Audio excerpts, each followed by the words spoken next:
my calculations are correct, when this baby hits 88 miles per hour, you're gonna see some serious shit. They're here. Do you really think you have a chance against us, Mr. Cowboy? Yippee-ki-yay, motherfucker.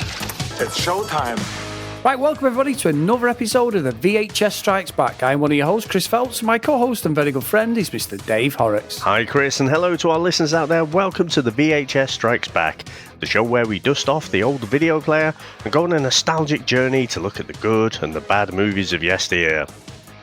Now Chris, obviously we had a classic last week. We had King of the Kickboxers. What are we going to choose this week? Well, Dave, this is actually your choice this week. You didn't actually throw me under the bus, which you probably quite rightly could have done after what I inflicted on you last week. But we're going back to 1999. Brad Pitt, Edward Norton, and Helena Bonham Carter, Fight Club. Awesome. Now, this is directed by David Fincher. We have done a David Fincher film before as well. We did Seven a little while ago, didn't we? Yeah. Yeah, so obviously I like working with Brad Pitt there, but what do you remember about the watching this for the first time, Chris? I remember being absolutely blown away because around about the same time, I'd gone to the cinema to watch The Sixth Sense. And, you know, spoilers if you've never watched it, it has that twist to it.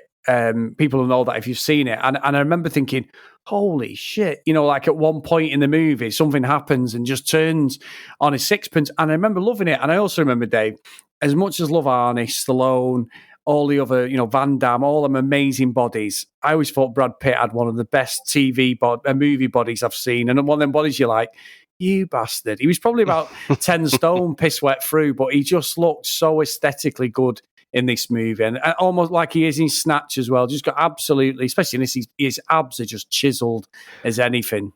Yeah, he's not really considered like this in the same bracket, is he? As I'll say Stallone, because Arnold's got much bigger mass, hasn't he? But yeah, you know, he's probably similar frame to Stallone, I would have thought, you know, in his Rocky days. But yeah, he did. I remember thinking the same, to be honest. You know, he just looked amazing, didn't he? And you're like you said, you're like, fuck's sake, why don't I look like that? Like too many takeaways, I think, Dave. But, exactly. I just sat there watching movies, drinking wine or beer, and yeah. I should look like that. holding that little spare tyre going, what the fuck is the matter with me? Yeah, he always stuck out for me as just having an amazing physique in this movie.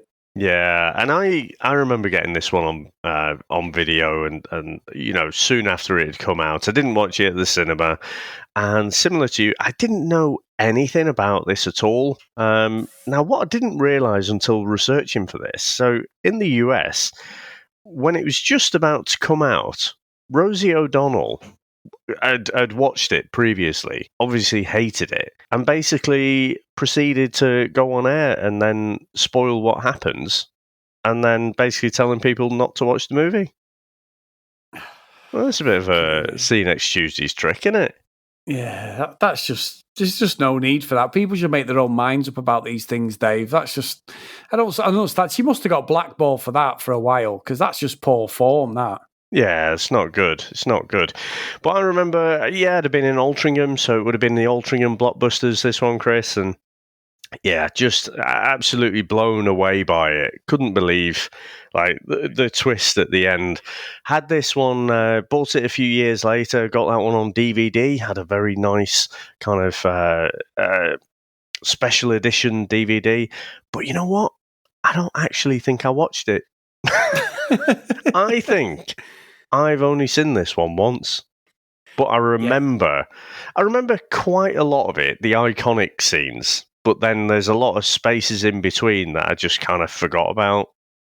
Yeah, I think you're on the same page as me. It's like me and Sam, when we first got together, our first ever movie. I know we went to Jackie Brown at the cinema, but one of the first movies we actually watched was I had True Romance on the old Britannia VHS.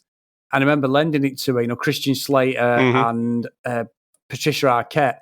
And I remember I was in love with her. She was so fit, Patricia Arquette. But it was Tarantino, James Gandolfino's in it, Tony Soprano. It was one of the movies that I got, and I've bought that on Blu-ray. Special edition, it's still in its cellophane, Dave. Not worth probably anything, but it's just a movie that I've probably watched once. And because I didn't even realise it was James Gandolfino, he was the hitman in it until I was researching stuff, because I've literally only just watched The Sopranos in the last 6 months. Finally, one of the best shows I've ever seen. But just researching him and everything, and realising that. So yeah, I had the same thing. I've got a few down there that I've just not even opened once I've watched them. So I've gone into this with completely new eyes, knew everything, and I have got a slight disclaimer though, Dave. I have this weird thing where when you have a movie that has such a twist, I don't want to watch it again. Yeah. Because I started The Sixth Sense, went to the cinema, me and Sam, and it was Donnie Wahlberg was the guy at the start, the druggie and everything, and obviously Bruce Willis is in it.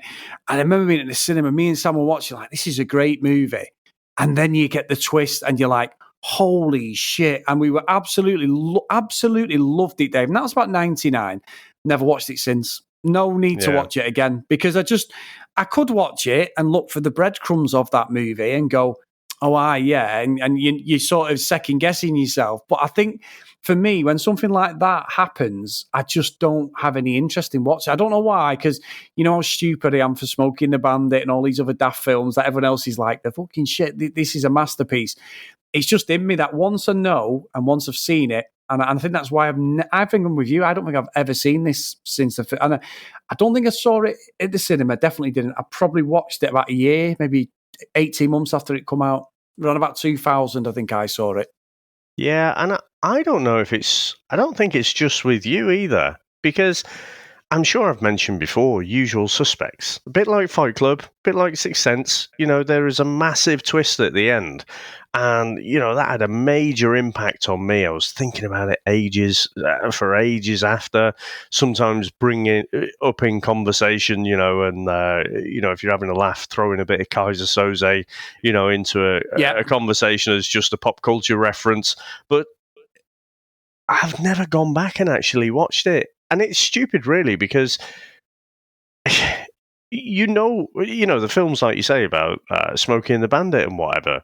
Endgame, you know, we watched. We were gushing over Captain America: Winter Soldier the other week. I know what happens. I remember what happens. So the fact that there's just this massive twist for both of us, it seems to have that effect of like, all right, cool, brilliant movie. But I don't actually need to see it again. Yeah. And you know what? You've just reminded me of The Usual Suspects. We'll probably have to do that again. We say it every week, don't we? When we talk and reminisce, we go, get that on the list. But I'm exactly the same. I bought that, again, a Britannia special, Dave. I'm going to admit something here, Dave. I think I might have admitted this before. With your 10 free videos, was it? Yeah, 10 free videos and CDs. I remember getting the Blur, the Great Escape album and everything, and like really was into Blur and Oasis at the time. But I do remember that my old house that I grew up in, the neighbours may have done a runner, Dave, a bit of a moonlight flit to Ireland. Empty house, post, front door was always open into the Happy little days. porch. There may have been a Mr. O'Reilly get a load of Britannia videos and CDs. Paddy O'Reilly. Yeah. Paddy O'Reilly, the bastard. He's even done that to you, Britannia. It's disgusting. And I think I may have acquired The Usual Suspects by that, Dave. and I remember it because I got that, Train Spotting, Blur. I got about 5 videos or something like that, and it was just a mishmash of stuff. It was fucking nonsense. And I think I got What's the Story from it as well. It's about 95, 96 or whatever they were. I remember getting them, but yeah, so bad. Anyway. you know what, Chris, just before we go into our trailer, I'm going to mix up the format a bit, because I always say we're a bit crap on the emails, aren't we, on this podcast, because we don't get that many through, but you know, when we do, we sort of forget by the time we get to the end of the review. But because you mentioned True Romance there, I want to read out this one that we got from Herbie Daniels. And it says, "Hi guys, let me firstly say how happy I am to find your podcast recently. I've been smashing through your episodes in the truck. I listened to the Reservoir Dogs episode today. Now, I love Tarantino and his movies at least as much as you guys, but was surprised not to hear you mention True Romance. Now, I know he didn't direct it, but a great screenplay, and has to be one of my favourite movies of all time. I would love to hear you do a review of that movie sometime. Keep it up, fellas. Cheers, Herb. So it's just when you mentioning True Romance, I thought we'll read that one out now. Now I on the theme of movies I've only ever seen once, I've only ever seen True Romance once, and I knew it was Tarantino. I watched it out of order, so I think I watched this let me think, would have been after Pulp Fiction even. So I'd watched Reservoir Dogs, Pulp Fiction, and then True Romance. At the time, it honestly just didn't grab me. I know it was a Tarantino screenplay, but there was just something about it that just didn't grab me. You know, a lot of the things with Tarantino that I like is his use of the camera, you know, and the atmosphere and the tense situations that he creates on the screen. But, you know, considering it's one that you haven't watched for a while as well, I think we should get that one. Make sure we do that one next, I think, for our Tarantino one. I think so. Well, and Brad Pitt's in that, Dave, as well. I'm sure he's got dreadlocks in it and stuff in that one. I'm sure Brad Pitt's in True Romance. Hell.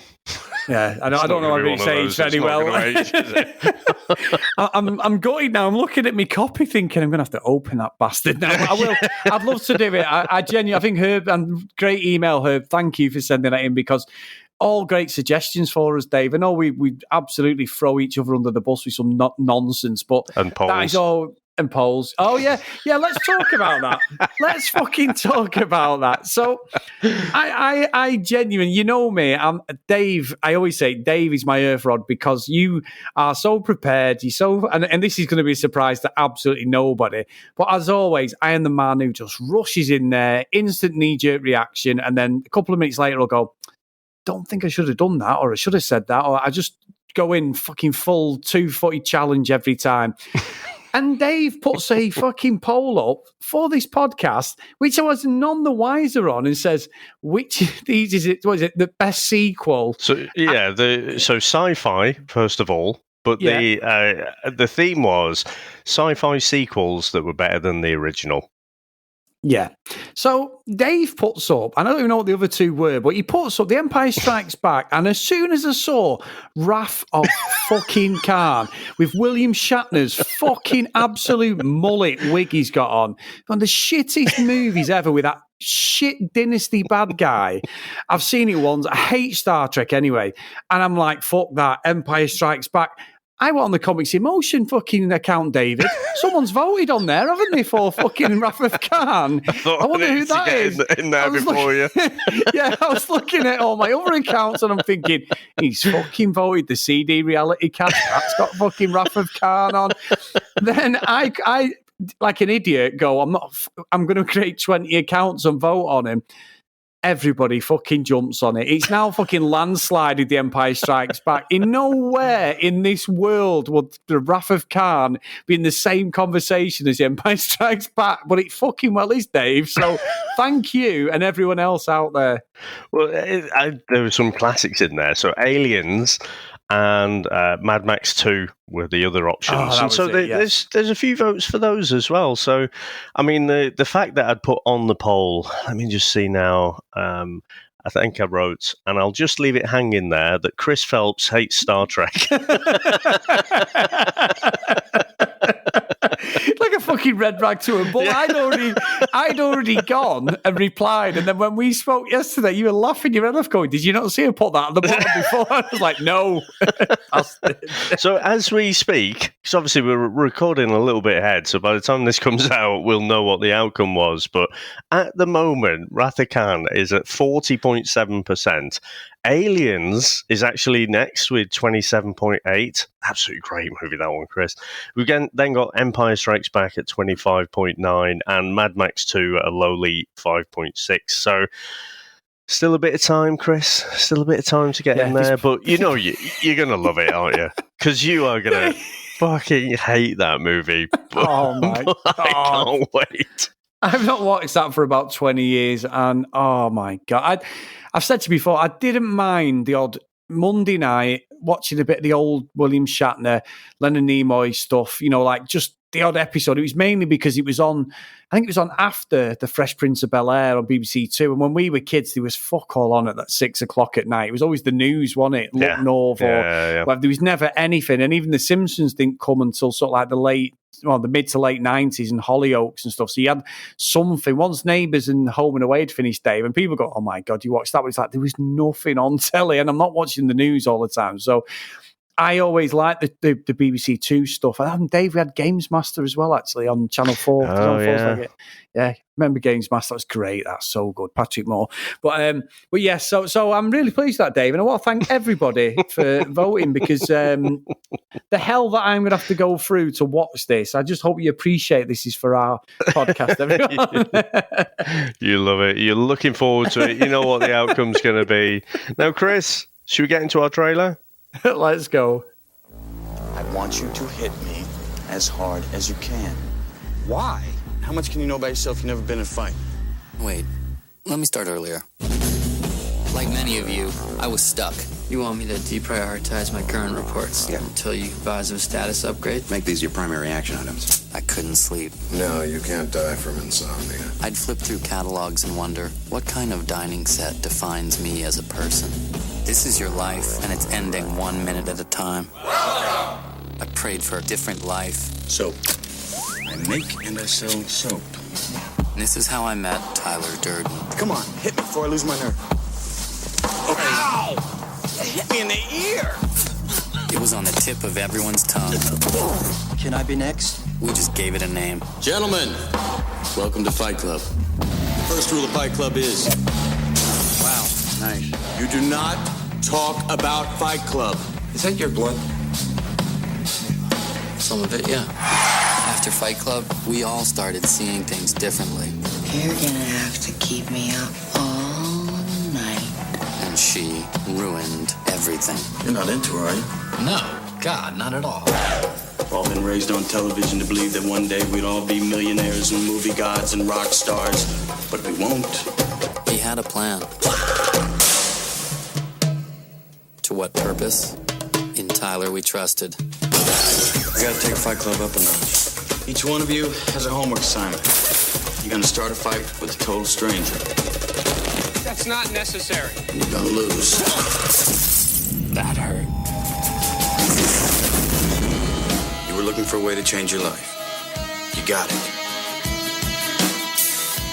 I'm stopping this. It's already done, so shut up. What kind of sick game are you playing? Oh my God. Where is my mind? Kids. Where is my mind? Where is my mind? This is too much. In the end, you will thank me. Whoa! Whoa! If you fight anyone, who would you fight? Shatner. I'd fight William Shatner. Now we start off with the narrator, played by Ed Norton. He's an automobile recall specialist, and he's unfulfilled by his job and his possessions and suffers from chronic insomnia. To cure this, he attends support groups, posing as a sufferer of various diseases. His bliss is disturbed when another imposter, Marla Singer, begins attending the same groups. The two agree to split up the groups they attend. On a flight home from a business trip, the narrator meets soap salesman Tyler Durden. The narrator returns home to find his apartment and all his belongings have been destroyed in an explosion. Disheartened by his material loss, he calls Tyler and they meet up in a bar. Tyler tells him he's trapped by consumerism, and in the parking lot after, Tyler asks the narrator to hit him, and they have a fist fight. Now, Chris, what do you make to the opening of this movie? Well, I went into this thinking, you know what, it's going to be not a bad watch. And Brad Pitt's just class, Dave. I like Ed Norton. I still say Ed Norton's Hulk, as he ages, incredible. He's better than, and I really like Mark Ruffalo. I really do. And the first Avengers film, that was the Hulk for me as well. It was like an extension of the Ed Norton one. It's supposed to be in the same universe. I love his acting. I love he's a very awkward actor. I know when he did American History X, completely different guy, beefed up, neo-Nazi, bloody racist and stuff, and great acting. But in this, he's very much, I can see why he got the Bruce Banner role by playing the narrator in this. Very awkward character. Very similar to The Matrix, the start. He's a dead-end job. had enough. I know the Matrix, and I watched some of the Matrix last night again. I fucking love that movie, but it's very similar to Mr. Anderson, Keanu Reeves' character. He's just totally pissed off with his life, just like, oh, what am I doing? Goes on these trips, house blows up, great. I just, you know what, Dave? I messaged you, didn't I? And I said, it's fucking shit. I really did not like it on this rewatch at all. I just think it's dead dull. The stuff with Meatloaf and them false fucking tits, like he's a professional bodybuilder, and he's supposed to have like got his estrogen levels up and that. Because if you take steroids and you cycle on and off of them, when you've come off steroids, you've got to take estrogen blockers because you do end up with women's boobs. That's why when someone comes off steroids, if they stop training, pretty much they do end up with like moobs and stuff, Dave. You know, I don't know my excuses now. I've got them as it is. So, but that is a common factor of taking steroids. But the exaggeration in his character and watching it now, how ridiculous it looked. I still don't understand that fucking choice in the movie. I really don't. So I'm cards on the table this time.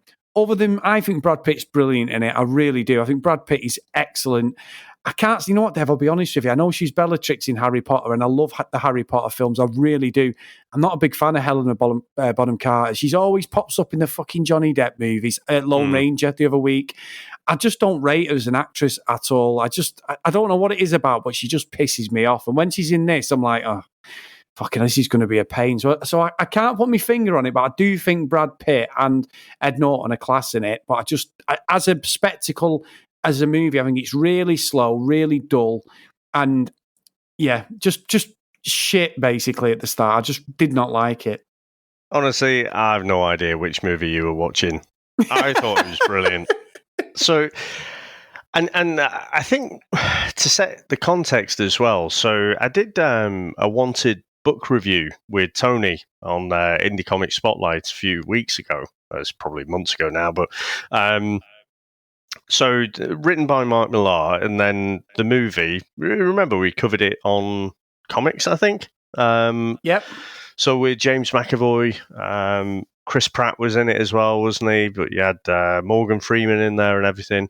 And actually, the opening with the narrator reminded me quite a lot of that. So, you know, the fact that you've got the narrator, and he's in this kind of corporate job. I mean, his job is, you know, he's an automobile recall specialist, but he could be doing anything, any kind of white-collar job. And that's what Wesley was doing in Wanted.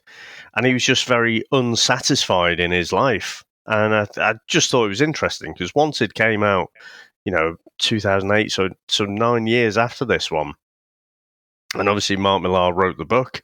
And I did wonder to myself, because the very start of the book, it is quite similar to the film. And then after about a chapter, you know, it diverges massively. But I just thought, you know, feeling trapped in that world where he's basically not satisfied by anything. He's got this insomnia. It's a weird coping strategy, I must admit, where he's going to these different support groups.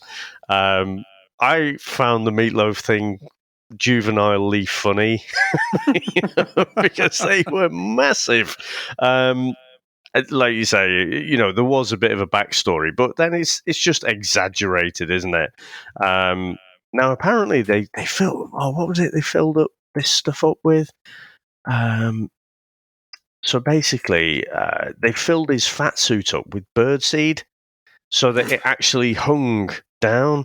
So basically, his fat suit plus all of the seed apparently weighed over 100 pounds. Oh my God. Now, walking around with that's a workout in itself, isn't it? Yeah, it is. And he was, you can see he'd lost a lot of weight here, Meatloaf, Dave, because he was a big guy, wasn't he? Late 70s, 80s. And you can clearly see as he's got older, he has shifted it. So yeah, look, it is what it is. I just found it really difficult to watch in parts. And I don't know why. I honestly don't know why, because I think Brad Pitt's great in it. Yeah. Well, another thing I'll tell you, so you know this one's based on a book?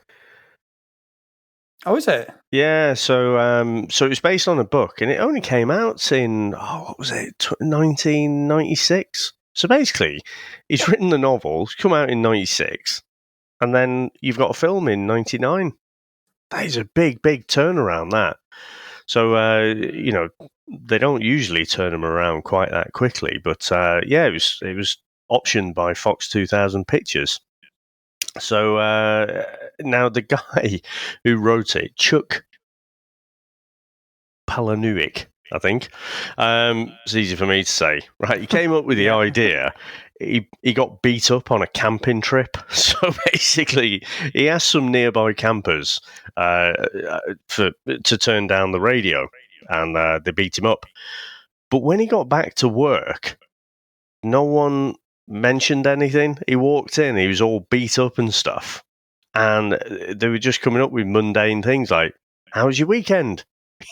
He's thinking, these people do not give a fucking shit about me. No one's like, "God, what's happened to you? Are you all right?" Nothing like that. Just, "How's your weekend?" "How the fuck do you think my weekend was? Look at me."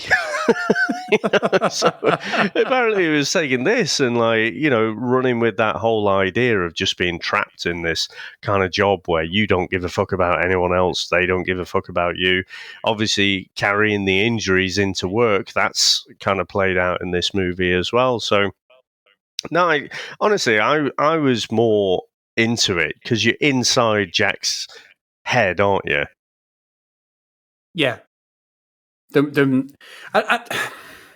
See, I like this when you counter argue with me, Dave, and give me the perspective that I probably should have been watching it in. I can't disagree with you, and I think the fact that when I watch it the second time, you can clearly see that there's something not right with the narrator in this movie. But when I watched it for the first time, I did not see it. I just saw it as someone who is not coping with life. And genuinely, he's just like on the edge, had enough of his boss, completely fucked over. The boss is a dick, and obviously then he meets Brad Pitt's character because it's when he's in the airport and he first meets Tyler. And then Tyler steals a fucking car and just does this runner. But when I'd seen it the first time, I was like, oh, fucking hell, it's a bit weird. But there's no repercussion for it or anything. And he drives off, and it's obviously why now. The more I watched it and knowing what was coming, I'm like, oh, shit, it's so obvious, but it's not if you've never seen it before. So that's great storytelling in itself. I just think it could, like I say, because I didn't really fancy ever watching it again. It lost some of its charm, I think. Yeah. And you know what, Chris? I think I've fallen into a trap there because his name's not Jack, is it? He keeps referring to, I am Jack's whatever, but his name's not actually Jack. It's from something else. I can't quite remember what, but I always thought his name was Jack, and it was only, reading into it, it's like, oh no, he's the narrator. So no, I think I don't know. I don't know if it's one where you've gone into it, and because it's got this big finish at the end, you're not really interested in the build-up. Yeah, you could be right. It could just be me just being a bit of a fucking soft ass, like, oh, fucking hell, I've got to go. I wasn't clock watching or anything. I was hoping I'd really enjoy it again, but it just seemed a bit, it just plodded along. And what was interesting is, and I want your opinion on this, so like when they create the Fight Club, and he's fighting different people. Are they actually fighting people, or all the people in the group just fighting with their sort of schizophrenic alter ego? Or are they real fights? I couldn't work that out. I think it's real, mainly because of the end when he's kind of struggling with himself and Tyler. He basically has to take drastic action. We'll get to that bit in a bit, but no, I think he's. Like the narrator is real, or he is Tyler, so I think those other people are real, and basically the real life person who everyone else can see is Ed Norton's body, but it's Tyler Durden's actions. Yes. So the Fight Club was real. They did create this kind of cult, these revolutionaries, pretty much. So yeah, I do think that's all real. But I mean, it's a little bit like American Psycho, isn't it? I think it's a little bit open to debate and open to your own interpretation. Yeah, that's true. That American Psycho, that's a great film. Christian Bale, Patrick Bateman, fuck me. Again, though, you're right, Dave. It worked. By the end of it, you don't know which way you want to turn. And like you say, you end up with your own conclusion, don't you? And I tell you what's quite interesting is this is set in New York as well, isn't it? And like you're watching it, and I won't. I know I'm jumping too far actually about the end, but. It's interesting how dark and dingy it does have that Seven feel about it, Dave. And he said David Fincher. It's very dark and dingy, and I watched. Funny enough, I watched a podcast. I didn't watch a pod. How can you watch a podcast? There, that fucking idiot. I was in the gym this morning, and I was listening while I had on a YouTube video of a guy who I follow. So when we went to New York at Christmas, I had this guy on. He's really good. Does loads of touring around New York. He lived in Manhattan. He's moved out to Brooklyn. Great guy. He does a lot of the eateries, like the dollar slice pizzas and all that, and just meets different people from different cultures and just has like a 10-minute chat while they walk around and eat food. And one of the guys said something which I thought was quite interesting because I knew we were reviewing this was, he's an Italian American and they went to Little Italy and they're having these pizzas and spaghetti and that. There's nobody here. They said it's just absolutely dead because of the pandemic. Mm-hmm. And he said, and this guy only looked, Dave, he looked about 30.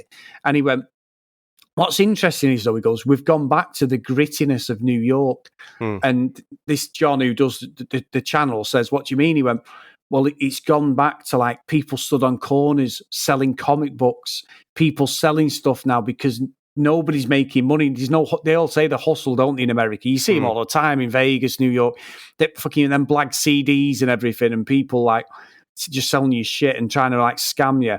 And he said, and it's gone back to that grimy part of New York. He said, I have respect because I've lived on these corners for years, but there's a big turn now that the whole world has spun on its head. And I'm wondering whether in the future we're going to get films similar to, not dissimilar to this, Fight Club, but the tone of it, the darkness of New York comes back out sort of thing, because it's interesting. Yeah. I know that's probably got nothing to do with what we're talking about, but I just found that it was a slight correlation because Seven was never said as New York, was it? But it was New York. It's just that they never actually said it. Well, it's kind of a mishmash of like New York / Chicago, LA, I think. But then it's next to the desert.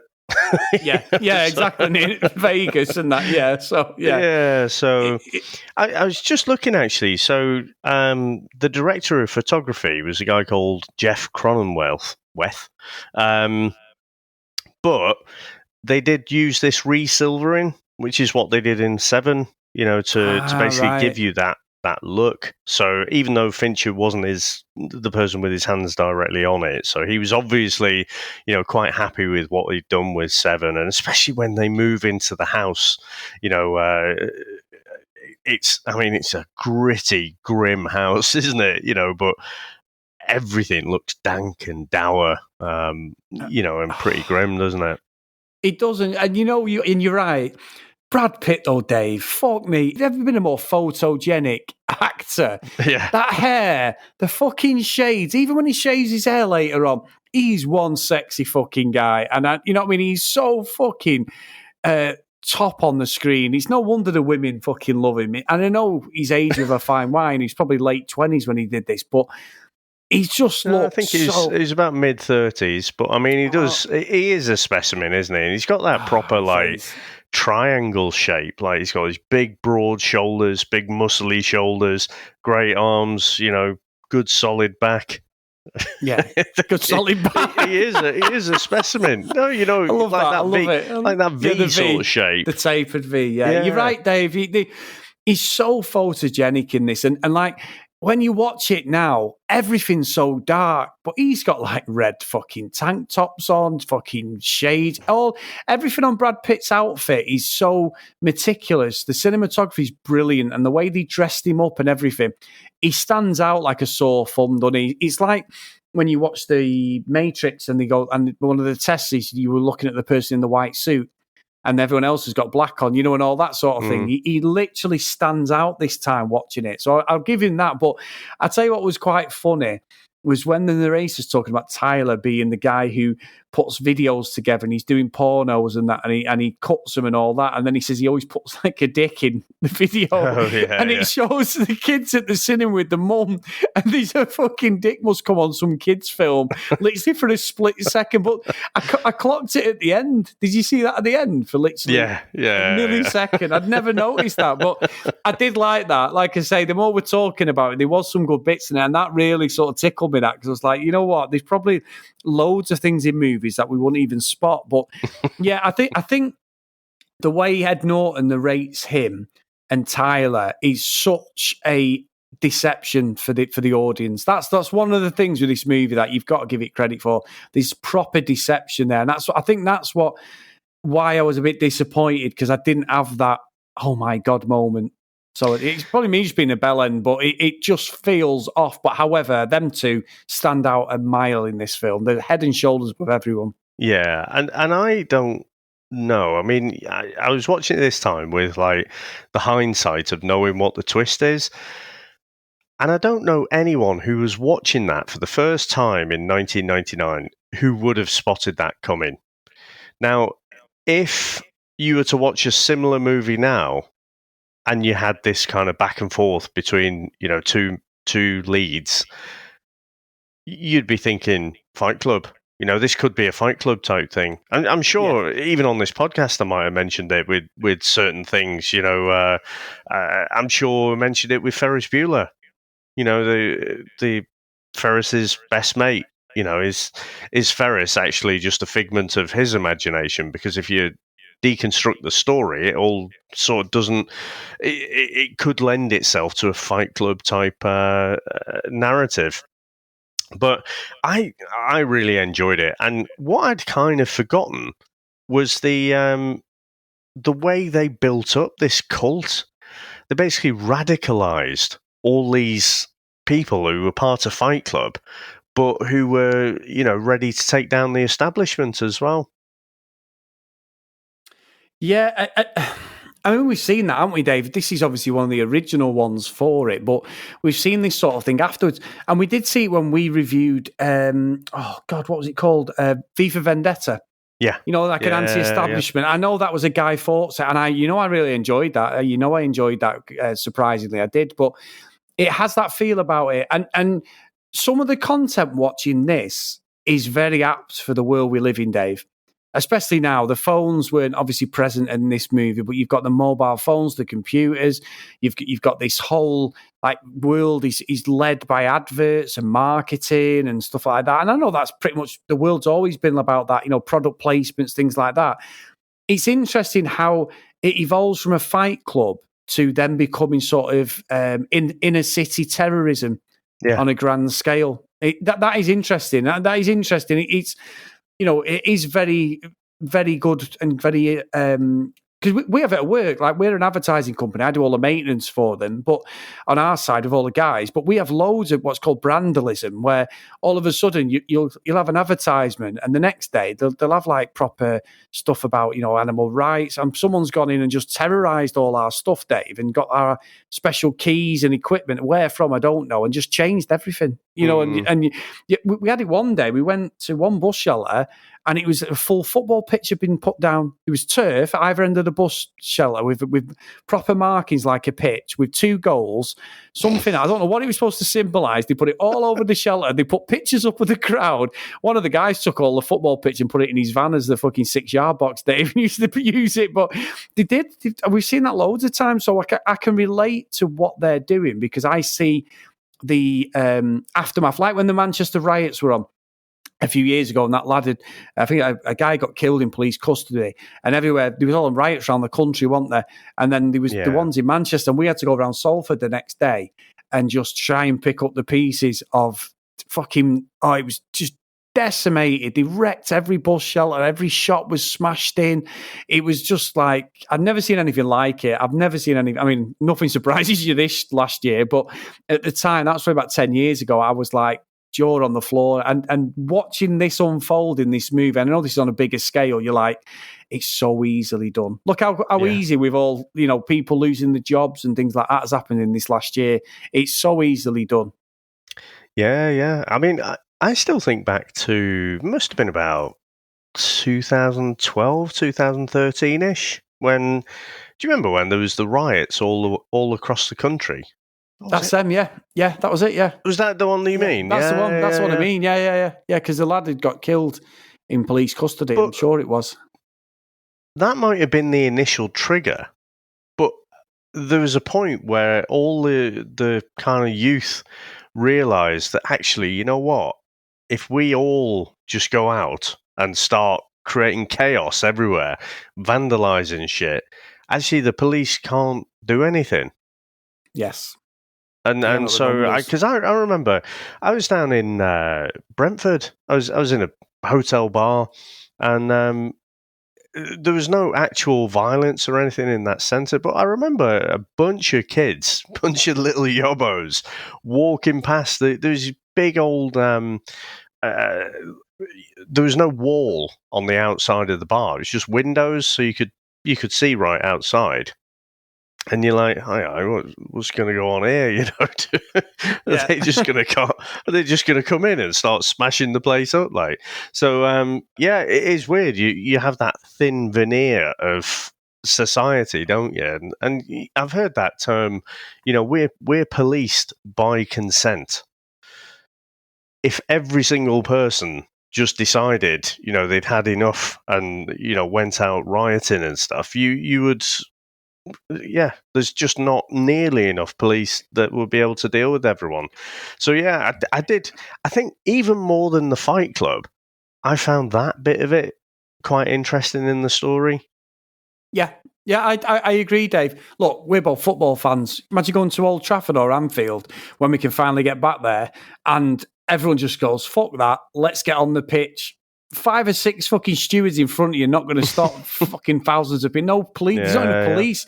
There's probably one policeman per 1,000 people or something like that. There's just not enough. But people are nice. You know, we're all brought up the right way. We all have an understanding of, like you say, you are trained and brainwashed a certain way, which isn't a bad thing. But we all have that thing, don't we? The fear of being arrested and all that. So that's what stops you going fucking crazy. You know, even if your team's getting beat, Dave, you know what I mean? I've seen plenty of defeats at Old Trafford where they're fucking going mental. So, and I'm sure you have at Anfield. So it does happen. But you're right. You're totally right. And I think that's what tips this on the knife edge all the time. I think a lot of it's far-fetched, the way they're going into things and people are just blatantly ignoring what they're doing. You know, like the video shop, they go in the fucking video shop and just absolutely daisy chain out the window of the video shop to blow it up, and nobody says a fucking word. What are all these guys just walking around? What are they doing? Nobody. And there was cameras then. There's loads of little leaps in this that don't make sense. However, it makes for a spectacular end, I think. Yeah, but I think it's interesting that almost the Fight Club, it was just like a gateway drug to radicalization, wasn't it? You know, and if you think about how these cults operate, they don't just, you know, go to the batshit crazy stuff from day one. They start you off with something, you know, a bit lower down the ladder, and then it builds up from there. And so, yeah, I just thought that was interesting. The way I thought it was clever, the way they brought people in there and did radicalize everyone. Now, I tell you what I didn't remember, Chris. I didn't remember Jared Leto being in this movie. No, I don't. I mean, he's about 50. He looks so young, doesn't he? But yeah, the blonde-haired guy, isn't he? An old angel face there. I mean, that's where things start to go a bit wrong, isn't it? You know, because he starts to get a little bit jealous that Angel Face and Tyler Durden are spending quite a lot of time with each other. And it's almost, the narrator almost gets jealous and then beats the living shit out of him, doesn't he? Oh, he fucks him up big time. I thought he was dead. I honestly thought he was dead. I thought that's why there was the pause. And you see Tyler, Brad Pitt, go off, don't you? He looks like he's going to stop it and he disappears. Because we've already seen when the Fight Club started, these mafia guys come and kick the shit out of Brad Pitt. Because of the building and all that. I tell you one bit of the film which is such foreshadowing for the end. Is how fucking good is that? I'll give one scene that I thought was brilliant, though, Dave. Is when he beats himself up for his boss, when his boss is going to sack him. And that's like revealing, because I'm thinking, is he fighting Tyler here, or is he You know what I mean? I couldn't. We never shown it. They never did anything. But the way he was throwing himself on the table and everything, and I was like, and that guy, the fucking security walk in as he's got blood on his hands. The fucking boss has done nothing. I know. I've got a story about that actually, Dave. Very similar to what is it he says? He says something when they walk in. He's like, "Please don't hit me again," or something like that. Yeah. You know, and the boss is just stood there like, fuck, I am screwed now. So yeah, I agree that scene was absolutely brilliant. Yeah, it was so good. And just going back, there's a friend of mine, Dave, I was having a bust up with his girlfriend, and she was screaming blue murder that he was basically putting his hands on her, you know what I mean, being physical. But what she didn't realise was one of my friend's girlfriends was stood at the door the whole argument, and my friend was nowhere near her, Dave. She was on the other side of the room slapping herself. So I'm not going to say any more on that, but I've seen, I wasn't there, but I've seen this sort of thing happen before with people. It's a very fine line. And the fact they use it in a movie, fucking hell, that was very clever, very clever. Oh, I mean, it does. It definitely does happen. I mean, I've seen a few things on like YouTube. Usually people in a fucking kebab shop or something, you know, like just screaming blue murder. And luckily, you know, all this stuff's on camera. But what about the ones with sorry, David, the ones where people have got dash cams and the guys just walk over and just like dive on the bonnets and fall on the floor, and they're like, "You've just thinking I'm gonna sue you. I want paying off." And then they're like, "Got a dash cam," and they fuck off. I've seen that loads of times. It's so bad. What was the guy from fucking Rotherham or something? Ronnie Pickering. Ronnie Pickering. Oh, Ronnie Pickering. Who? Ronnie Pickering. The best one of them is that guy who's fucking having a pop at the cyclist. Now, look, I used to cycle every day to work. Cyclists are wankers. I was one myself, jumping red lights. I used to do all of it day, weaving in and out of traffic. Not a fast cyclist, but I was a dick. So I can't say anything. I know cyclists are bellends. And you get these cyclists with cameras on, don't you, and all that. And they're fucking causing shit. I see them in London all the time. Just someone goes too far over on a cycle lane and he can get past, but they stop and start having a fucking Barney with him, don't they? And it all kicks off. Have you seen that one where it's the actual guy in the car? He's in like a Peugeot, he's a bloke in his 50s, and he starts arguing with the cyclist, saying he's kicking off with him. And every time the cyclist is pushing him, and they keep moving up the street. And eventually the fucking bloke gets out the car and he's got shit flickers on, Dave. Have you ever seen it where he goes flying? Oh my God. It's half ringing a bell, but I can't picture it. I'll have to send it. Yeah, he's so fucking funny. But again, that's... I'm pretty sure I've seen so many now, you know, like over the years, because Ronnie Pickering, that was years ago now, wasn't it? And you see loads of them. Amazing. Fucking amazing, Dave. Well, Dave, we've got WhatsApp groups. We've seen loads. Exactly. Let's move on, Dave. So yeah, things do start to turn nasty though, or start to unravel. Basically, when Meatloaf, you know, gets killed on one of these bodged sabotage missions, so Paulson, and he starts to follow the paper trail of all these different cities that Tyler's visited, and you know, he's learning a bit about Project Mayhem, and you know, he calls Marla, which, you know, it comes out that it's actually been him that's been sleeping with her. So, you know, that's when, you know, it all kind of turns to shit, really. And then it becomes obvious, you know, and I don't know, there wasn't one moment, I don't think, you know, it sort of unravels. And I think the watchers will probably have got it at the same... At slightly different places, because watching it this time, as soon as he starts to question it, you know, I think you're on it, but I don't know. It just felt to me like there was a couple of minutes where he's just unraveling it and he's going through all these plane tickets and everything. But when he actually confronts Tyler, and, you know, Brad Pitt, he's got the old shaved head, hasn't he? Still looks fucking great. Yeah, still looks slick. But you know, and he's basically can't get the upper hand there. Chris, the one bit of this movie that I didn't like back then when I first watched it, and I didn't like now, is that he decides the only way to get rid of Tyler Durden is putting a bullet in his head. Yeah. And so he pulls the trigger, And I remember, when I was watching this for the first time, thinking, oh, shit, fucking hell, he's dead, but he's saved everyone and, whatever. But then he just gets up. Like, he's just got a minor inconvenience. He's just sort of chipped his tooth or something. It's like, what the fuck's happened there? Yeah, you know what, Dave? I'm so glad you brought that up. I couldn't work that because he slumps like he's killed himself, doesn't he? Bullet through the mouth, he's dead. And he sort of comes out of his cheek, doesn't it? But it does kill Brad Pitt. Brad Pitt is like back of his head. He's dead, isn't he? He's on the floor for that scene. And obviously next minute, all like his henchmen come in and Marla comes in because he's already told her to go. And then they've sort of kidnapped her again. And yeah, I couldn't work that out. They're like, you've been shot. And he was passing it off, like you say, like he'd chipped a tooth or he'd got a bit of a cauliflower ear or something like that. I couldn't work out what had happened at that point in the movie. Because then I'm thinking, is he dreaming? Is he actually dead now?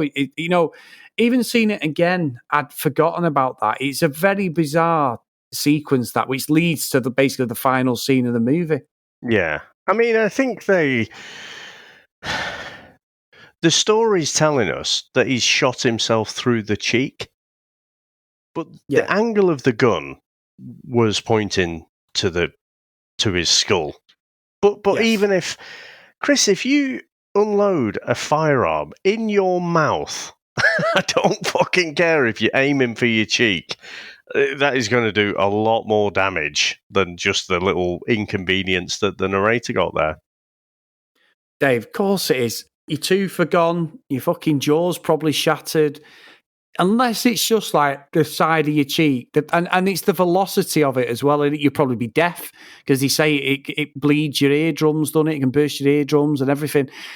Bizarre. And what I was getting at the start, which was just so fucking eerie, was a couple of years after this 9/11 happens, Dave, and I am not a massive conspiracy theorist, but and fucking buildings came down around them, and I'm like, oh God, like they wouldn't have done that if it was after 2001. Oh, no, not a chance. Not a chance. So it's an interesting ending. Very Guy Fawkes in its ending, when he holds a hand and realizes that he'd realised he's Tyler just before then, as she said, and she holds a hand, and all these buildings just fucking destroyed. It's about 6 or 7 buildings just go, and then all the electrics goes up around New York. So very eerie, and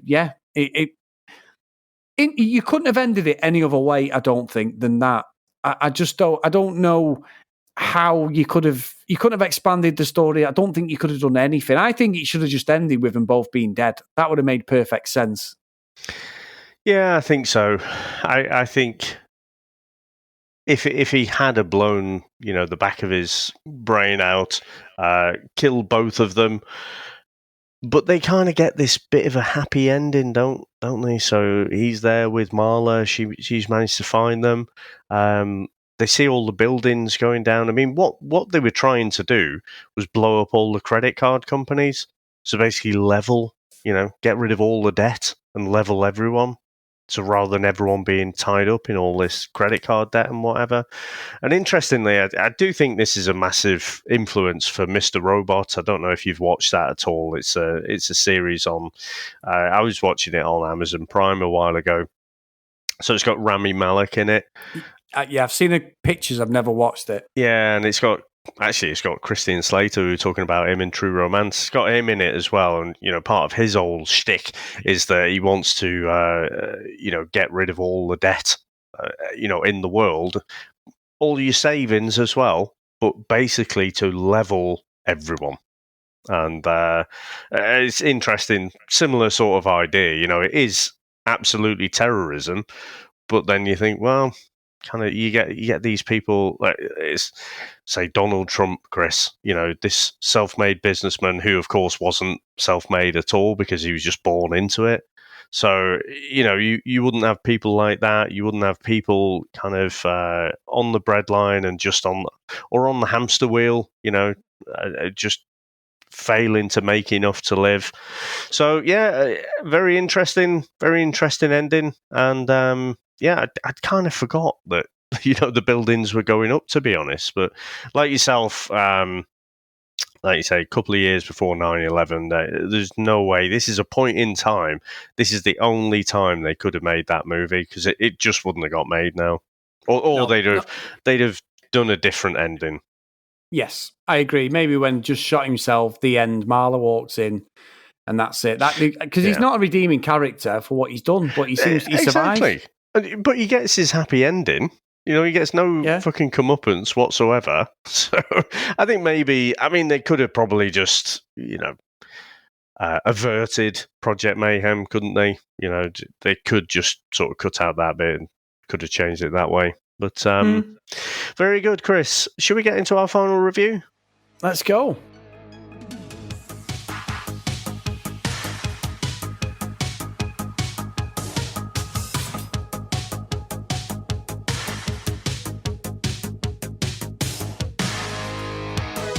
Now, Chris, I'm dying to know where you're going to put this one. So if you would, please, sir.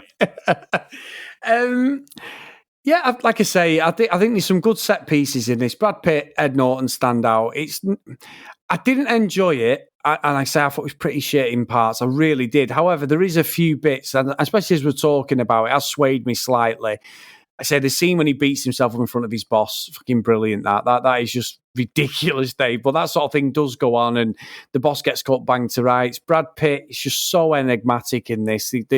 He's just everything you want in a lead man. He's got the body, the looks, maybe a bit of a man crush going on for myself, Dave. I think I've gushed over him a lot today, but I think it's the way they use the colours and his outfits. He stands head and shoulders above everyone else. The hair, everything. He's just like an absolute caricature of a leading man, really. He just absolutely just takes the piss, and poor Ed Norton's just like the sort of fill-in substitute that is just like a bit part, really, at times when Brad Pitt's on. I think Brad Pitt steals it every single time as Tyler.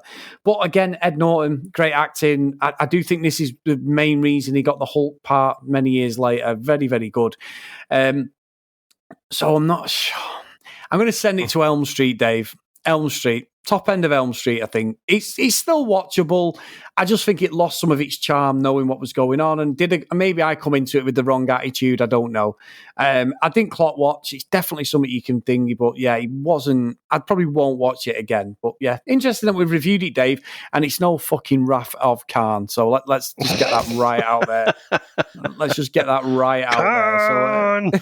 So, what about yourself? So interestingly, saying I think we both got a bit of a man crush on Brad Pitt. In fact, Chris, Brad Pitt or Jean-Claude Van Damme? If it's Van Damme in them fucking tight pants from Bloodsport days, all day long, Dave. In my mind's eye was that precise scene. I'm not going to lie. We need to have a chat, Dave. I don't know, it's close. Yeah, I mean, definitely that. Yeah, I know. Probably got to give it to Van Damme just for the moves as well, not just the tighty whities. But no, interestingly, so Brad Pitt wasn't interested in making this movie at all. So Fincher had to convince him over a beer. So I definitely think the film for me is elevated with Brad Pitt in it, but I think Ed Norton is absolutely brilliant in his role as well. A bit like yourself, I'm not a massive fan of Helena Bonham Carter, and I just think I prefer her in these magical, Johnny Depp / Tim Burton type environments.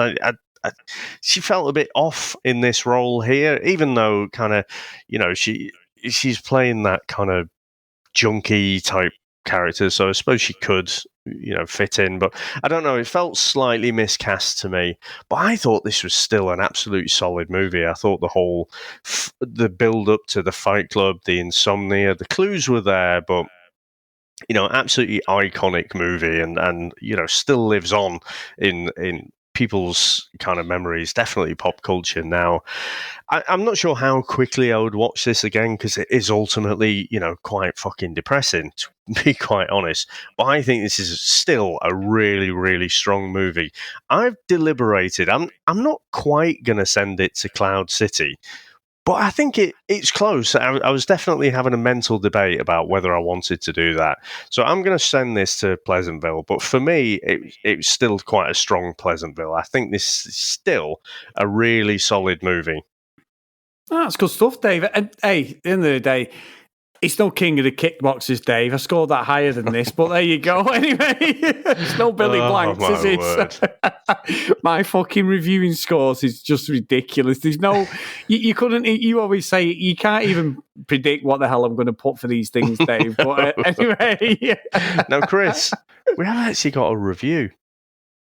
Oh, yeah, we have. We do, Dave. You've got to be, you know me and you, we are so transparent with these sort of things. So, Dave, is it a 5 out of 5 review? It is not. It is not, Chris. It is a 1 out of 5. So, subject is not my cup of tea. And it says, I've listened to 3 episodes now, and the complete lack of research or knowledge of film is too grating to endure. What say that to you, Chris? He's fucking right. I'm not fucking researching some of our movies, Dave, until, what is the point of me researching fucking Willow? It's a fantasy load of shit. Fucking Wrath of Khan. The only thing I'm going to be researching is William Shatner's fucking syrups, Dave. I'm not interested in that. I'll watch it and review it off that. We're not professionals. I respect that. I understand it, but I am not fucking researching stuff. I'll put Wikipedia, maybe have a little 10-minute troll before, and sometimes it takes you down a rabbit hole, but it's this is us, isn't it? And I respect that. Well, not everyone's cup of tea. I totally get it. Dave, I got called out on the reality one, didn't I, for talking about my missus and my big nose. Remember, and you took great pleasure in that. So it just... You're not always going to be everyone's finger, but I just love that. I love when we get the shit ones because it's usually one of us getting some. Well, it's usually me getting the aggro, but there has been one recently where you got some, Dave. I can't remember now.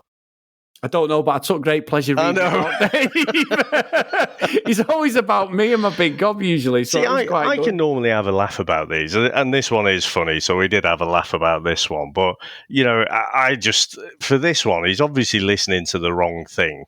And I don't really accept that one because I think he's just expecting something else. And I'm not taking that from some jumped up fucking film student who works at McDonald's. Maybe he's listened to Eat My Dust, Dave. Oh, please re-review. Give Dave some aggro for this, whoever you are. That'd be amazing. No, but you know this. You're right. I agree. This fucking cunt is arguing about the benefits and the influence of Hungarian cinema that it has on Western society. Yes. Very good. Fuck off. Oh, you're well gone there. No, I honestly, most of the time I can take it, not very good or whatever. It's just, this guy's used his real name, so I know who he is. And he's going to find you as well by the sounds of it. No, it's someone with 2 fucking brilliant shit YouTube videos who's clearly filmed it on his phone. Oh, you know what I watched, David? And I saw a guy right on YouTube and one of my little rabbit holes, and it was some guy who was like some film student or something along them lines. And he created these videos in lockdown. It was from TikTok, I think, and then he'd gone on YouTube as well. He's wearing like a smoking jacket and pajamas walking around the market, Dave, but he thinks it's funny. And I know everything's subjective. Humor is someone might find it hilarious. I was watching it like, what the fuck are you doing? He's got about 30 views for each video. And he's like, come on. And I've got no problem with people having a go. I do it my vlogging stuff. Some people like it. Some people hate me. Hate my accent or whatever. I get that. You put yourself out there, you're open to ridicule and people not liking you. That's just the way it is. It's how thick your skin is. Sometimes we know that with the podcast, don't we, Dave? That's that. When you are out there in the wild on any sort of platform, you're going to get people who don't like you. And I've got no problem with that. I was watching this thing and I'm like, this isn't even funny. I don't know what he's going for. He just reminds me of this guy who's reviewed us, Dave. That sort of, fucking, well, he's slagging everyone else off, but his own content's not very good. But we've probably spent too much time talking about this because we're not supposed to be outraged, but I agree. I actually, my favourite one from the reality cast, I still remember it now, was from some woman who said these guys know nothing about women. And I thought, that is my favourite of all time. So I kind of like those ones. But yeah, I just don't. You know what? I think I've been just pissing off film students because I joined Reddit this week. And I went on, I think I went on One Division or something like that, and someone put something about Quicksilver, and I put, I wonder if he's going to show up, later on in the series. And then again, it was some fucking film student type. But you know how I know that, Chris? Because he fucking told me. Oh, no. It's like, I've studied film scripting. And it's like, fuck off. You know what? You know what I usually say, Chris? When we watch these reality things, and it's like, people who say, "Oh yeah, I'm really funny," or "I'm an open book," and they describe themselves. It's like, if you have to tell people you're funny, chances are you're not that funny. Yeah. So if you have to tell someone, "Oh yes, I studied film scripting," or whatever the fuck it is, yeah, all right. Why not just let your knowledge speak for itself? Dave, you know what, Reddit? I agree. I joined Reddit about 5 or 6 years ago. And my original podcast on my own was about Pro Evolution Soccer. That was I did a fitness one, but my main one was about Pro Evolution Soccer football game. And it's gone to shit the last years. That was my one love. I've actually got to the left of me every single version in the English, Japanese. I've got all American. I have a massive collection of the Winning 11 Pro Evolution Soccer games, right? Even though FIFA's the one everyone plays, and I play FIFA, it's my baby. I used to go on there, and I used to get loads of traffic through my podcast. I used to get like 1,000 people that download it every week. I'd get guests on around the world. That's why you come on in the end, didn't you? The contextual podcast, it was called. You used to come on, call it contextual, because that's what the thing with Pro Evo was about. There's a lot of contextual actions that happened in a video game, which was unheard of. And it's like a buzzword. So it was a bit of a piss take of like the PR people at Konami who made the game. So anyway, I did this podcast and I decided to create a website. And I created the contextual world on there because I was getting like review copies of the games. It only lasted, the podcast lasted about a year, 18 months, but the website lasted about 7-8 months. And I created it from scratch. I'm good on computers. I've always been on them since I was a kid. Absolutely, technology is my thing. And I just created it a bit like a Squarespace or whatever sort of website. And you have all the templates and you put your own stuff in. I had logos done. I embedded all the podcast. I did it all myself. Not a website designer at all. And then I started writing articles on there, my own stuff about my video game history, then talks about the football, the Pro Evolution Soccer. Put it on fucking Reddit, Dave. Then someone I put it on and said, "Hi guys, I'm on a Pro Evolution Soccer Reddit subreddit," and I put, new to all this. I'm not fucking great grammatically, but I'm not stupid. But there is stuff that to read sometimes. It might be you get my fucking text messages, Dave. I never even check them when I send them. I'm supposed to say something like, "I'll see you later, Dave," and I'll say something like, "Yeah, I'm just shagging a horse, Dave," or something stupid like that because I never spell check. I type as I'm writing, send it, and then go, "Oh fuck." So that's just me. And I get ripped by me fucking brothers and sisters for that because they say I type like me dad. It's like I'm fucking talking to them as if you're in the room and never fucking check it. So and it sounds bad that because I'm not a technophobe, you know that, but technology is my thing. But I go on Reddit, Dave, and I got ripped to fucking shreds. I got ripped to shreds. Fucking people were just, you'll have to somewhere, just fuck off you. They were just ripping me. This guy went, "This is so ridiculous to even read. It's so hard to read on your brain. The colours of your website are wrong." And I'm trying to be nice then. I'm like, "Look, it's fine. Just tell me what you think." And some guy was actually really nice. He went, "You've got to just go with a white background change." And I was like, "Yeah, that's fine." I said, "I know what I like on a website. I tried to make it what I would see." Obviously, I was fucking wrong, or I got shredded, Dave. So much so that after a while, I'm like, I'm not fucking writing these anymore because it's just like I was writing from the heart about different games and putting all the pictures on and creating these articles. And I'm not a professional writer. I got a B and a C in English at school. That's it. I never took it any further than GCSE. Oh, I got fucking honestly. It was one of them. It ended up being funny because I'm like, you people are a bunch of fucking pricks. And I even put that on there. I put something like, "You're a bunch of twats at the end. I said, what a horrible bunch of people. And I've never written anything again. Well, I've sort of known of it, and it's just a bit of an experiment. So just through February, I'm going to kind of lurk around a bit, see if it's another platform that I want to invest any time in, because it's got loads of stuff on, like, you know, the reality stuff that we do. But I do notice there are some threads that just get really toxic really quickly, and it does seem to be a hive of scum and villainy, quite honestly. As a gamer, Reddit is brilliant for like insider stuff, and you'll get stuff about when the new consoles were coming out and the games. You get people will go on there, Dave, who work for the fucking Microsoft and Sony and just release everything, you know, like proper do all insider stuff that shouldn't even be coming out. But yeah, it's just horrible to people. It's like any social media platform, but Reddit especially is just toxic, I think. Yeah. Well, evidence suggests by my film scripting buddy that you might be right there. But I'm going to persevere for a little bit longer. So if you would also like to drop us a review, 1 to 5 stars, we can, again, go off on a massive tangent. Now, Chris, where can people get in contact with us? If you want to follow us on social media, guys, at VHS Strikes Back. If you want to email us, the VHSStrikesBack@gmail.com. Get over to patreon.com/VHS Strikes Back if you want to support the show. We've got various tiers from £1 all the way up to the McFly at £10,000, and we'll get you to Vegas at some point when we can actually travel, and we'll record over there with you guys. So if anybody wants to do that, me and Dave will just absolutely love it. We reckon the budget for that would be $10,000, Dave. Podcast, £2.50. Rest of it's in Vegas on debauchery and stuff. You know, as you say, what stays in Vegas and all that.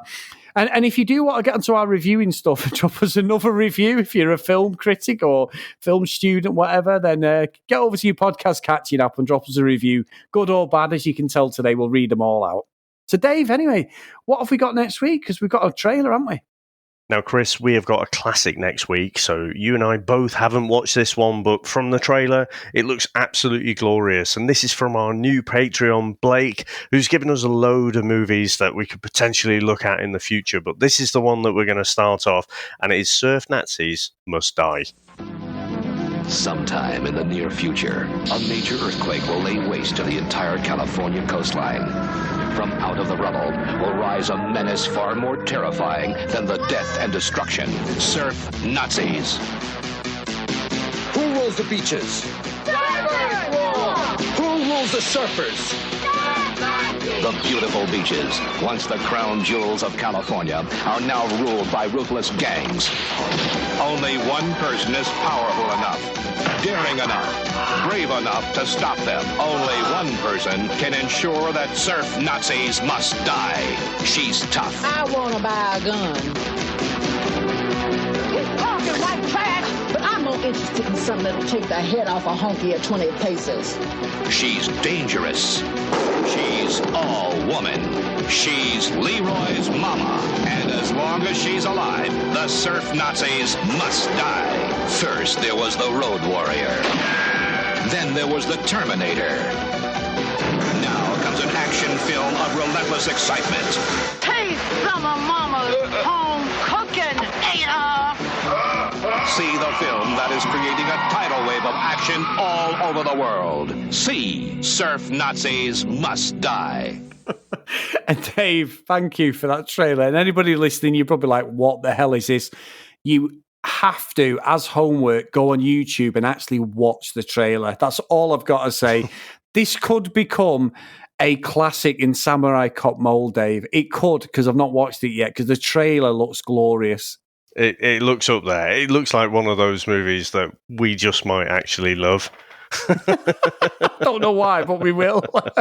It is just horrendous from the trailer, but I hope it can continue that, because if it is the same quality as the trailer, it's going to Cloud City.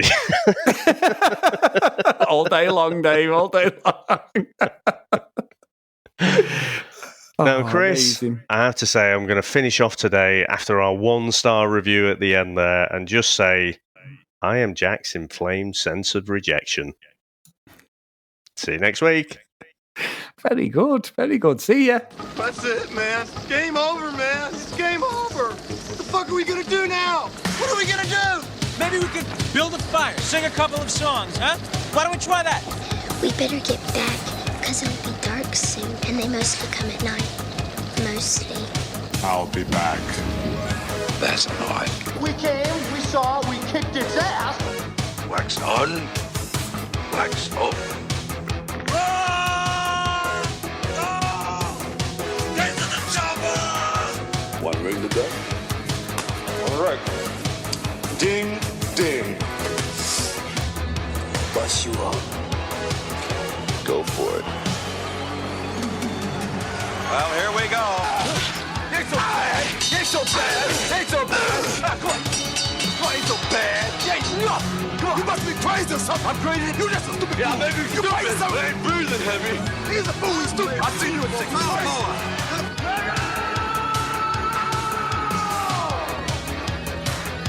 I must break you.